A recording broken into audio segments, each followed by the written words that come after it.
You're listening to Clinicians Roundtable on ReachMD. On this episode, Dr. Sayna Norouzi will discuss patient-centered communication strategies for IgA nephropathy.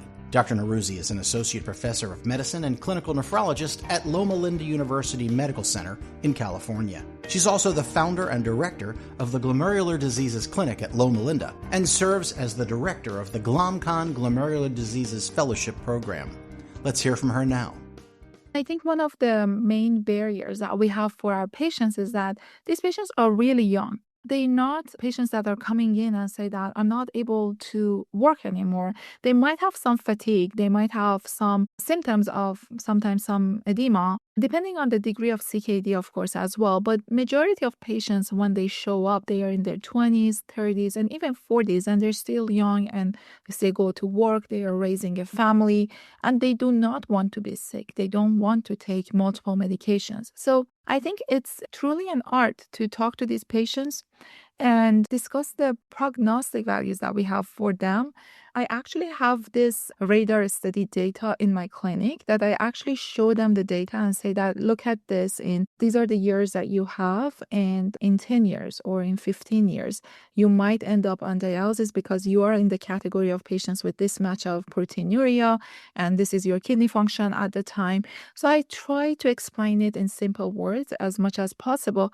But I can tell you, with having access to ChatGPT and internet these days, a lot of my patients, when they come in, they know a lot already about their disease, and they know even about the newer options that is out there, and they just want to know which option is going to be the best for them. Going home with multiple medications, it's not happy news for them, but I always tell them that, you have a lot of options. 6 years ago in my clinic, when my patients were coming in, we did not have any of these options. And even though that we knew that these patients might end up on dialysis or transplant, we couldn't do much. And we weren't optimistic about the possible outcomes. I know that you're taking multiple medications and you have to be careful about the possible side effects. But the good part is there is possible treatment for you that can delay complications for you. We have a good understanding of their safety data so far, and you have access to these new medications as well. And I try to explain to them that even for the safety data, I understand that we need longer term data on that. But so far from the clinical trials, most of these medications, they have a really good safety profile as well. Comparing, for example, to systemic corticosteroids that we used it historically for patients with IgA nephropathy, high-risk IgA nephropathy. So I think that the kind of conversation and how you establish that relationship with your patients, it's really important. And actually, it really helps them to be more compliant with their medications, being more compliant with their follow-up visits.